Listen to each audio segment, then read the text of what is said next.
আসসালামু আলাইকুম ওরহমতুল্লাহি ওবারাকাতুহ। আমি আশা করি আল্লাহ তাআলার অশেষ রহমতে আপনারা ভালো আছেন, সুস্থ আছেন। আজ আলোচনা করব ইস্তেগফারের ফজিলত নিয়ে। ইস্তেগফারের যত ফজিলত রয়েছে, যেমন আপনি এই ইস্তেগফারটি যদি কষ্ট করে প্রতিদিন 21 বারও পড়তে পারেন, আল্লাহ তাআলা গায়েব থেকে হলেও আপনাকে ধন সম্পদ দান করবেন এবং আপনি মৃত্যুর আগ পর্যন্ত ধনী হয়ে থাকবেন ইনশাআল্লাহ। মনের মধ্যে শতভাগ বিশ্বাস নিয়ে আমলটি করতে হবে দিনী ভাই বোনেরা। তাই অনুরোধ করছি ভিডিওটি সম্পূর্ণ দেখার জন্য। ক্ষমা প্রার্থনা বা নিজের পাপ মোচনের জন্য ইস্তেগফার করা বা ইস্তেগফার পড়া হয়। ইস্তেগফার অর্থই হলো ক্ষমা প্রার্থনা। রাসূল সাল্লাল্লাহু আলাইহি ওয়াসাল্লাম নিজে ইস্তেগফার পড়তেন, সাহাবীদেরকেও তিনি ক্ষমা প্রার্থনা বা ইস্তেগফারের আদেশ দিতেন। এর মাধ্যমে আল্লাহ তাআলা পাপ মোচন করে দেন, তার পাপ মাফ করেন এবং মর্যাদাও বৃদ্ধি করে থাকেন। সুবহানাল্লাহ। রাসূলুল্লাহ সাল্লাল্লাহু আলাইহি ওয়াসাল্লাম এক হাদিসে বলেছেন, আল্লাহর শপথ, আল্লাহর কসম, আমি প্রত্যেক দিন আল্লাহ তাআলার কাছে 70 বারেরও বেশি ইস্তেগফার বা ক্ষমা প্রার্থনা ও তওবা করে থাকি।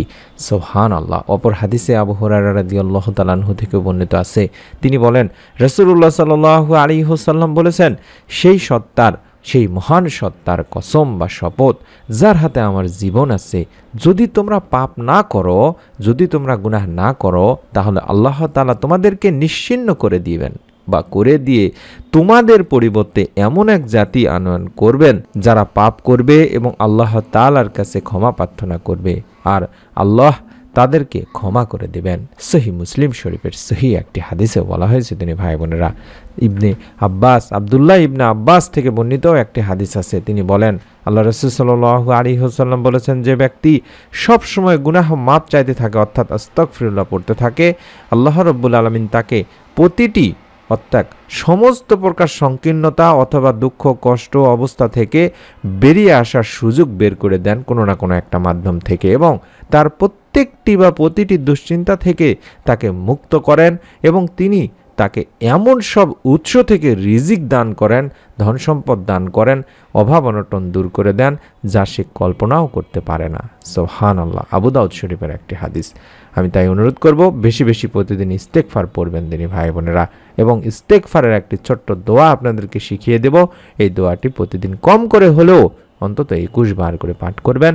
আল্লাহ রাব্বুল আলামিন ইনশাআল্লাহ আপনার পরিবার সংসারে রিজিকে বরকত দেবেন। আপনি চিন্তাও করতে পারবেন না, যে আপনার কল্পনার বাইরে থেকে আপনি ভাবতেই পারবেন না এখান থেকেও আপনার রিজিক আসতে পারে। তাই অনুরোধ করছি আমলটি অবশ্যই করবেন।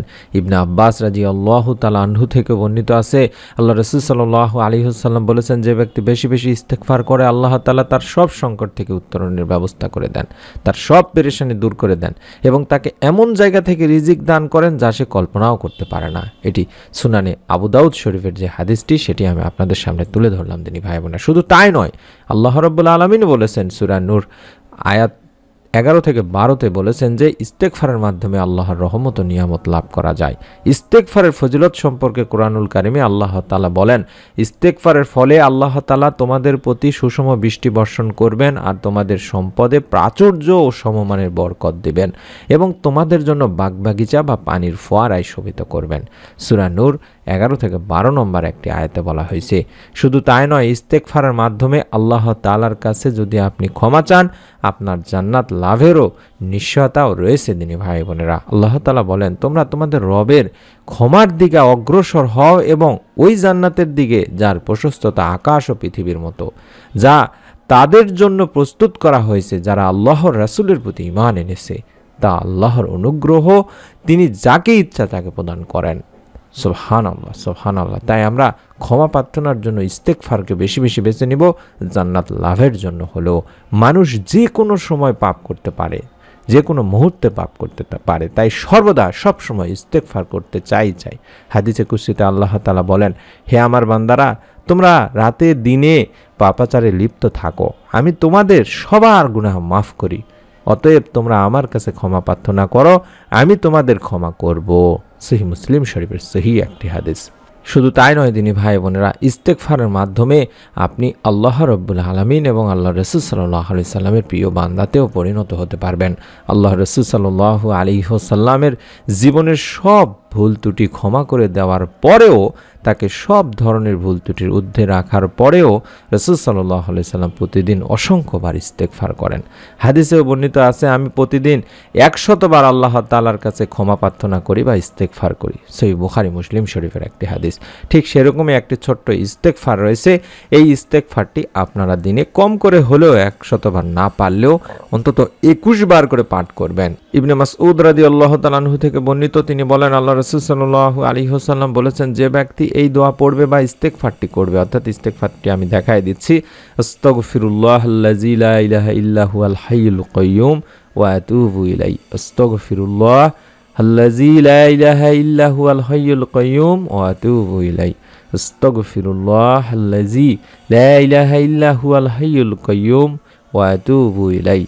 এই ইস্তেগফারটি 21 বার করে পড়ার কথা বলা হয়েছে। আমি সেই আল্লাহর নিকট ক্ষমা প্রার্থনা করছি, যিনি ছাড়া কোনো সত্য উপাস্য নেই, তিনি চিরঞ্জীব, অবিনশ্বর, এবং আমি তার কাছেই তওবা করছি। সেই ব্যক্তির পাপ রাশি ক্ষমা করে দেওয়া হবে, যদিও সে রণক্ষেত্র ছেড়ে পালিয়ে যাওয়ার পাপ করে থাকে। আবু দাউদ শরীফ হাদিস এবং তিরমিজি শরীফের একটি হাদিস। সুবহানাল্লাহ, সুবহানাল্লাহ। শুধু তাই নয়, আয়েশা রাদিয়াল্লাহু তাআলা আনহা থেকেও একটি হাদিসে বর্ণিত আছে, তিনি বলেন, আল্লাহ রাসূল সাল্লাল্লাহু আলাইহি ওয়াসাল্লাম মৃত্যুর আগে এই দোয়াটি বেশি বেশি পড়তেন, সুবহানাল্লাহি ওয়া বিহামদিহি আস্তাগফিরুল্লাহ ওয়া আতুবু ইলাইহি, সুবহানাল্লাহি ওয়া বিহামদিহি আস্তাগফিরুল্লাহ ওয়া আতুবু ইলাইহি। এইটিও আপনারা বেশি বেশি পড়বেন দিনী ভাই বোনেরা। আল্লাহ তাআলার প্রশংসা সহ তার পবিত্রতা বর্ণনা করছি, আল্লাহ তাআলার কাছে ক্ষমা প্রার্থনা করছি ও তার নিকট তওবা করছি। এই দুইটি ইস্তেগফার যদি আপনারা বেশি বেশি পড়তে পারেন বা এই দোয়াগুলো বেশি বেশি করতে পারেন, অন্তত সারাদিনে 21 বার করে পড়েন, আল্লাহ রাব্বুল আলামিন ইনশাআল্লাহ আপনাকে আপনার চিন্তার বাইরে থেকে, আপনার কল্পনার বাইরে থেকে সাহায্য করবেন। আপনার দুঃখ, কষ্ট, অভাব, অনটন, ঋণ সমস্ত কিছু ইনশাআল্লাহ মিটিয়ে দেবেন। মনের মধ্যে শতভাগ বিশ্বাস নিয়ে আমলটি করবেন। বেশি বেশি করে ভিডিওটিতে কমেন্ট করুন, অন্তত আমিন লিখে নিয়ত করুন, আল্লাহ রাব্বুল আলামিন যাতে এর ফল আপনাকে দান করেন। আমি অনুরোধ করব, এরকম নতুন আমলের ভিডিওগুলো পাওয়ার জন্য হলেও চ্যানেলটির সঙ্গে থাকার জন্য চ্যানেলটি সাবস্ক্রাইব করুন এবং বেল বাটনটি অন করে রেখে দিন। সকলে ভালো থাকুন, সুস্থ থাকুন। আসসালামু আলাইকুম ওয়া রাহমাতুল্লাহি ওয়া বারাকাতুহু।